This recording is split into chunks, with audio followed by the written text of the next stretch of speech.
Indikasinya begini, saya tekankan lagi, pemerintahan Indonesia itu pemerintahan yang sudah menerapkan syariat Islam khususnya mengenai zakat. Indikasinya ada banyak regulasi kok yang sudah dibuat oleh pemerintah terkait bagaimana mengelola zakat. Di Indonesia juga ada Kementerian Agama, yang salah satunya pemerintahan agama itu juga punya kewenangan untuk memberikan legalitas atau izin pengelolaan zakat. Nah, kalau bicara regulasi di Indonesia ada undang-undang. Assalamualaikum warahmatullahi wabarakatuh. Alhamdulillah wa syukurillah, la hawla wa la quwata illa billah.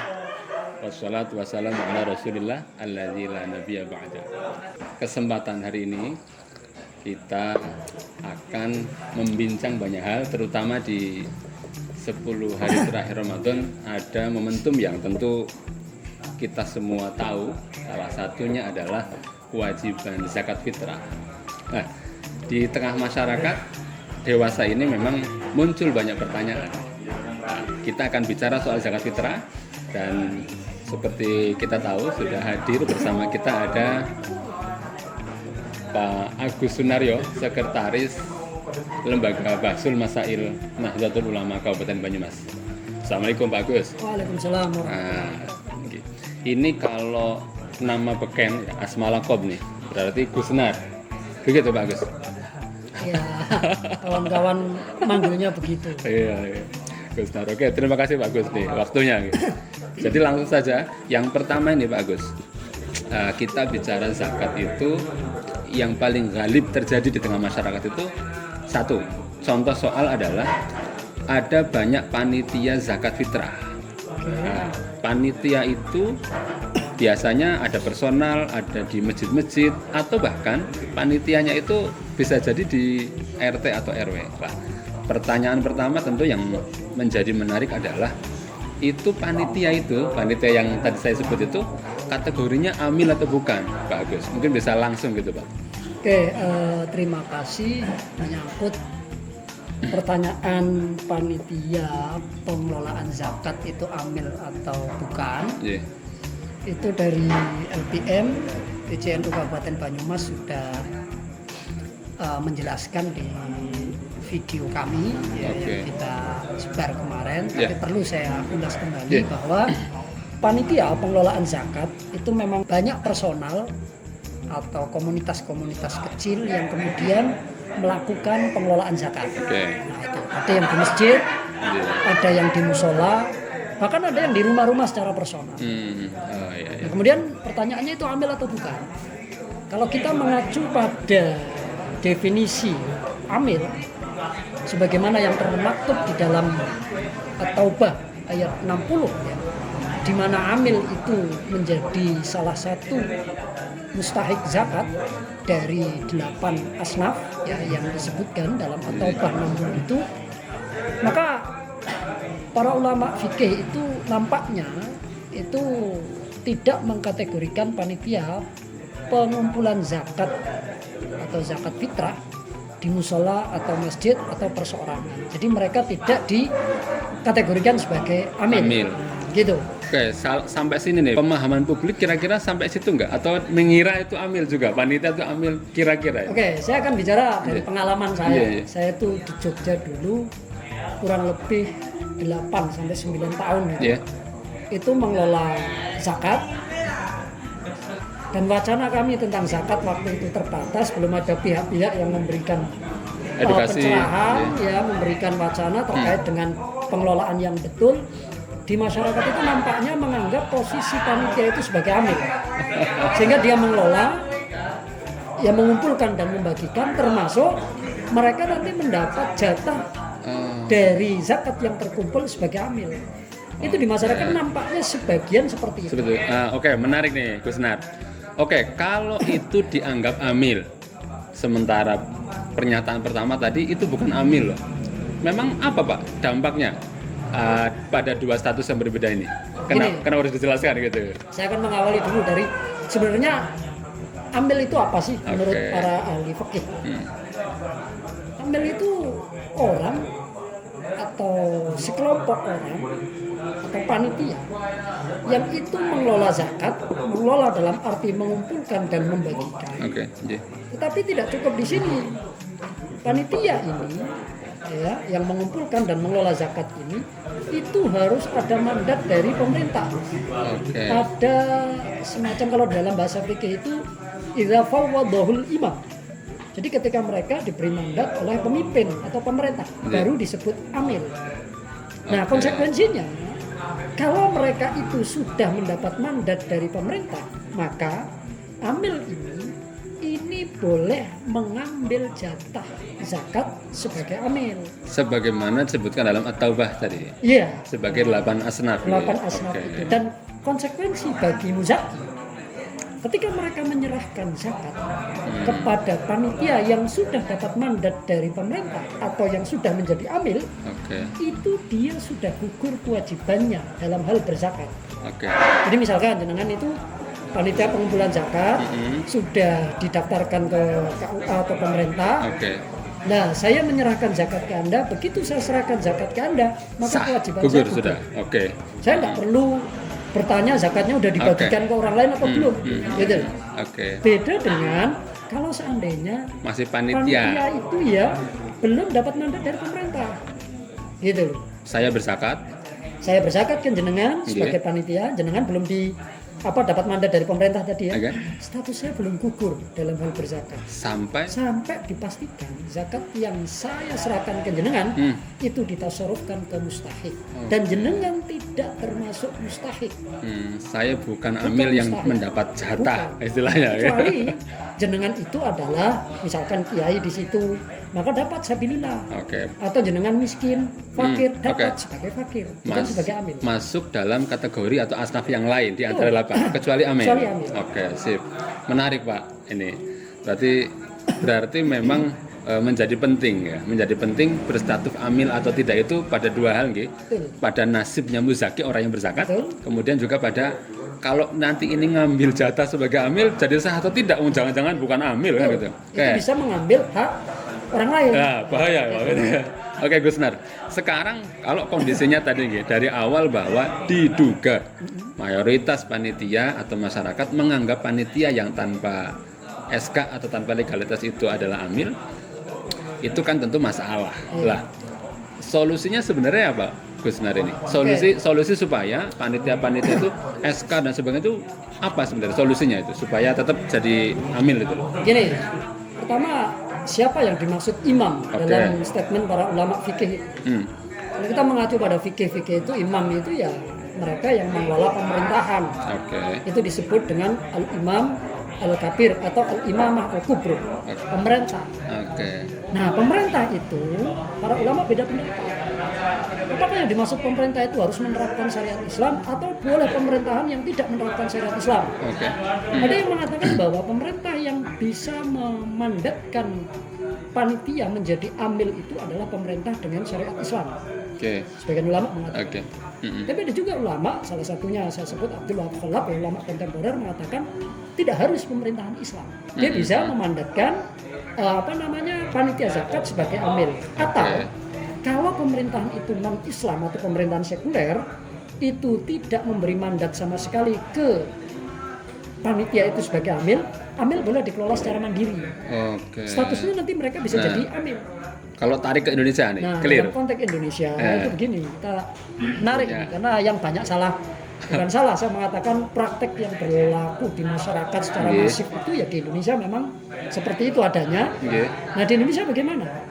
Saya menganggap kalau pemerintahan Indonesia itu sudah masuk kategori pemerintahan dengan syariat Islam khususnya mengenai zakat. Indikasinya begini, saya tekankan lagi, pemerintahan Indonesia itu pemerintahan yang sudah menerapkan syariat Islam khususnya mengenai zakat.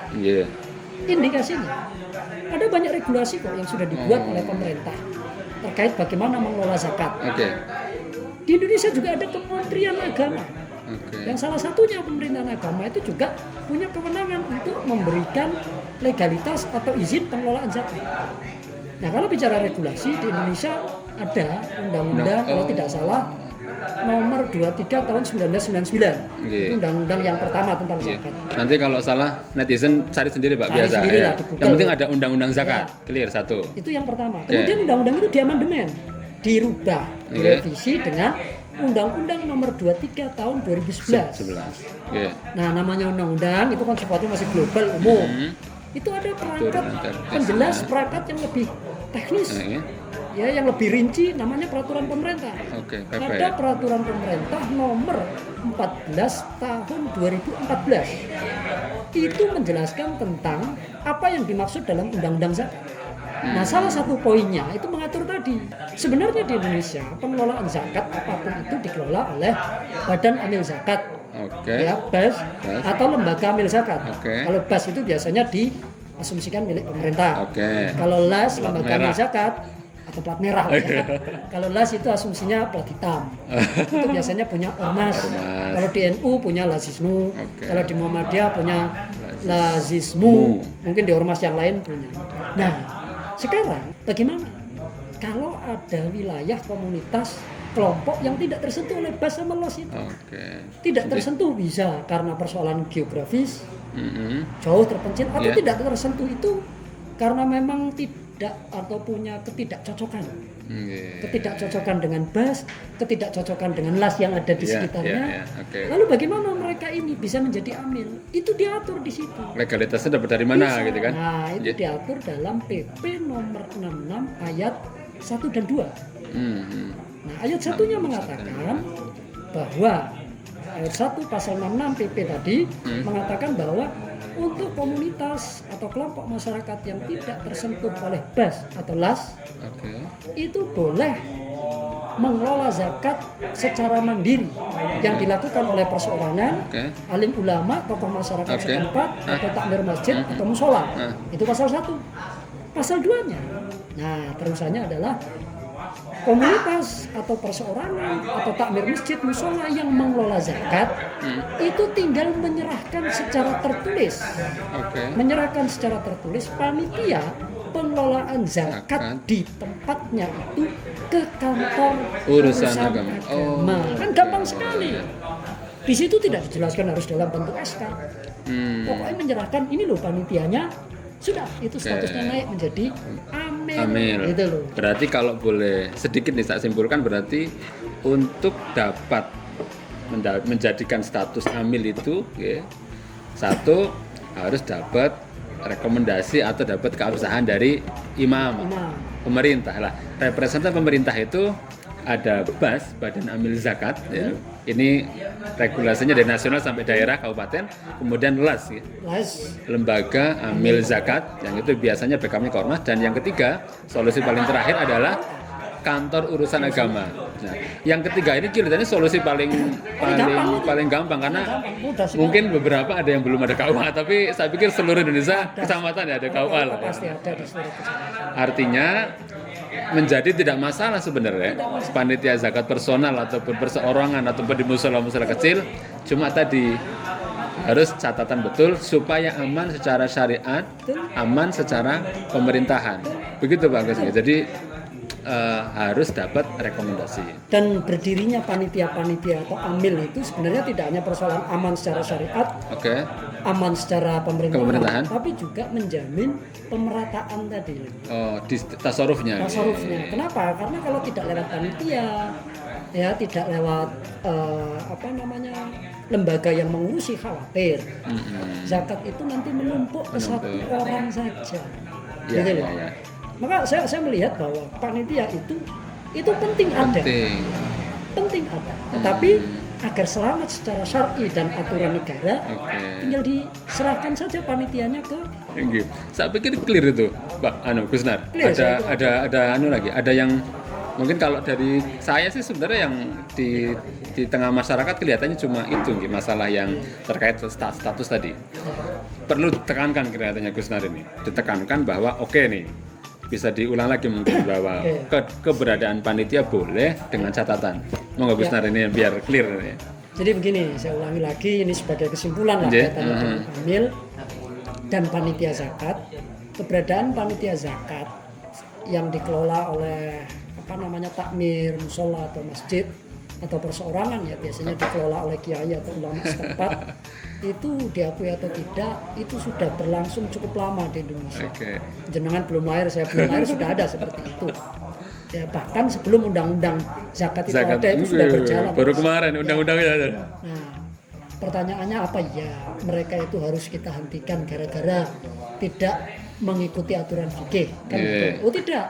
Makanya kemudian aturan fikih ini kita kompromikan dengan regulasi yang ada di Indonesia. Salah satunya apa? Mengikuti aturan fikih dengan adanya pengakuan atau mandat dari imam. Nah kemudian undang-undang beserta perangkat di bawahnya itu mengatur, menjelaskan siapa imam yang punya kewenangan untuk memberi mandat atau legalitas terhadap panitia zakat. Nah, di sini disebutkan bahwa ada BAS, ada LAS, ada KUA. Monggo. Mana masjid, yang paling cocok, yang paling dekat, paling gampang? Betul, masjid musola silakan mengelola zakat, tapi panitianya itu didaftarkan ke siapa yang didaftarkan?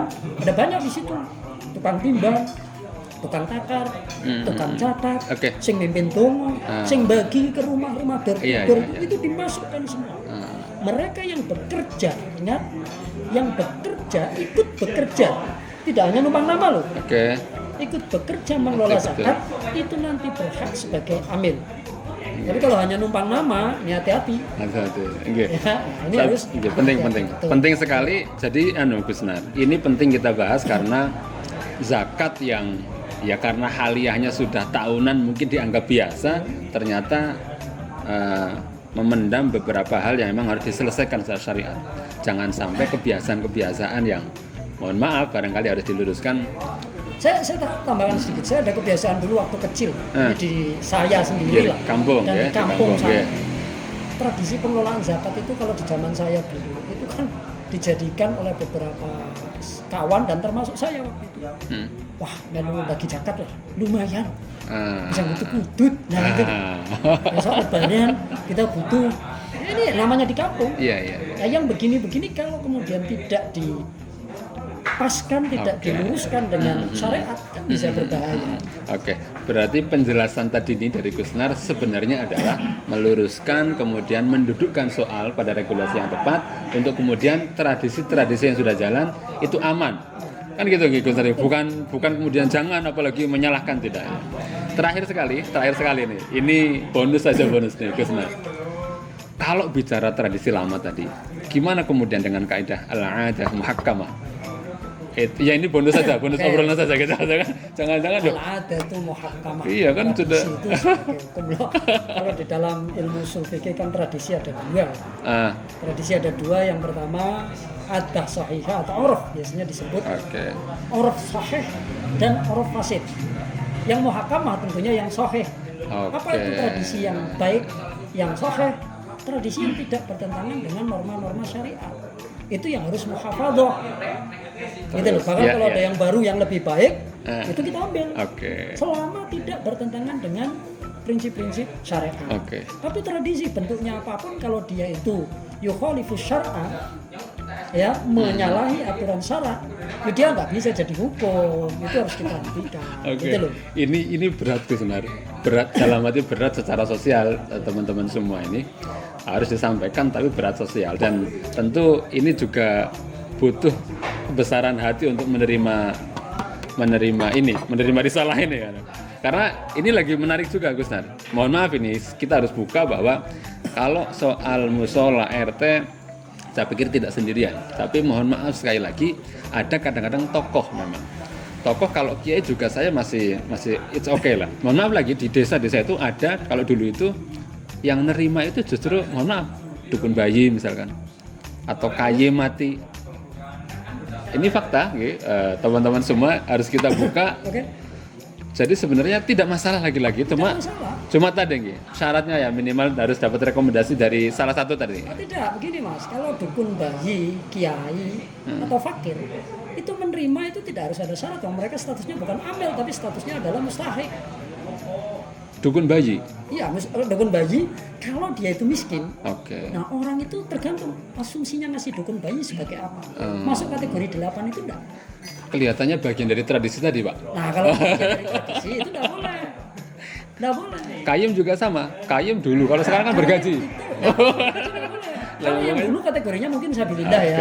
Karena dia banyak membantu masyarakat dan lain sebagainya kaitannya dengan pemulasaraan jenazah, dia bisa dimasukkan ke sabilillah. betul, jagani syariat ya, pengelolaan mayit dan sebagainya. Dia bisa dapat, kiai itu bisa dapat. Tapi posisinya sebagai apa namanya? Mustahik. Bukan sebagai amil. Bukan sebagai amil. Dan ini dalam mazhab Syafi'i. Kalau di dalam mazhab Maliki tidak boleh. Oh. Oke.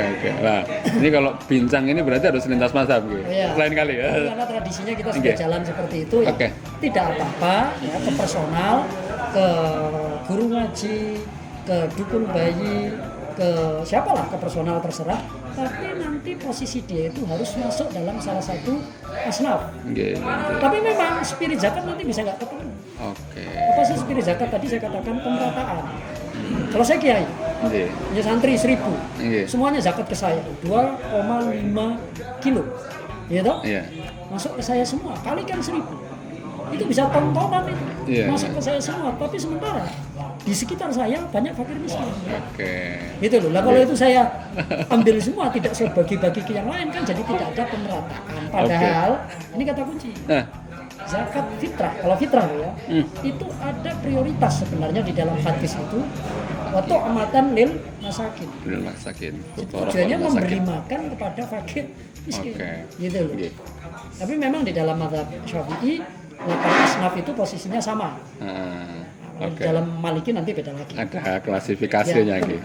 Saya pikir itu teman-teman sekalian, ini perbincangannya santai tapi agak berat-berat sedikit. Artinya terutama penerimanya gitu ya. Tinggal ditulis, lengkap, serahkan ke KUA. Sesederhana itu. Sesederhana itu. Apa sih susahnya melakukan nih KUA sedele, tir gitu. Atau dibalik. Kalau tokoh itu kawannya ke sini. Lebih bagus gini, ada tambahan. Di dalam fikih itu hukumnya fardu kifayah. Pemerintah membentuk amil. Fardu kifayah. Membentuk amil itu fardu kifayah.